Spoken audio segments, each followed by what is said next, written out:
আসসালামু আলাইকুম প্রিয় ভাই ও বন্ধুরা, আপনারা সবাই কেমন আছেন? আশা করি সবাই ভালো আছেন। তো আমরাও অনেক ভালো আছি। তো দেখেন, আজকে আমরা ঘুরতে আসছি তিনজনে বেলগ্রেড। দেখুন, এটা জাকির ভাই আর এই যে লিমন ভাই। তো আমরা আজকে খালে মেঘদান ঘুরতে আসছি বেলগ্রেড শহরের মধ্যে, সুন্দর জায়গা।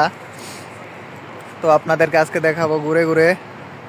আমি এর আগে আসছিলাম সন্ধ্যার দিকে, তো ভালো করে ঘুরতে পারি নাই। তো আজকে আপনাদেরকে ঘুরে ঘুরে দেখাবো ইনশাল্লাহ। আপনারা যারা সার্বিয়া আসতে চান আসতে পারেন। সার্বিয়া অনেক সুন্দর একটা জায়গা। তো এখানে যারাই আসে বেশি দিন থাকে না, কারণ সার্বিয়া ঘোরার জন্য হয়তো ভালো জায়গা, কিন্তু টাকার জন্য তেমন একটা ভালো না। কারণ যারা এই ইউরোপের মধ্যে আসে তাদের মূল উদ্দেশ্যই থাকে যে সেন্ট্রাল ইউরোপে প্রবেশ করবে, এই জন্য বেশি দিন স্টে করে না। হয়তো তার যতদিন থাকার দরকার থেকে এখান থেকে গেম দিয়ে চলে যায়। তো আমরাও আসছিলাম অনেকজন, আবার অনেকজন চলেও গেছে। প্রায় 300 জনের মতো আসছিলাম, 250 জনের মতো চলে গেছে। তো আমরা অল্প কিছু জন আছি এখানে। তো দেখি আমরা কতদিন থাকতে পারি। আমাদের তো এখানে থাকার ইচ্ছা আছে, এখন দেখা যাক আমাদের কোম্পানি কি করে। কোম্পানি যদি ভালোভাবে রাখে তো থাকবো ইনশাল্লাহ। দেখুন, অনেক সুন্দর একটা জায়গা, অনেক সুন্দর।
দাঁড়াও দাঁড়াও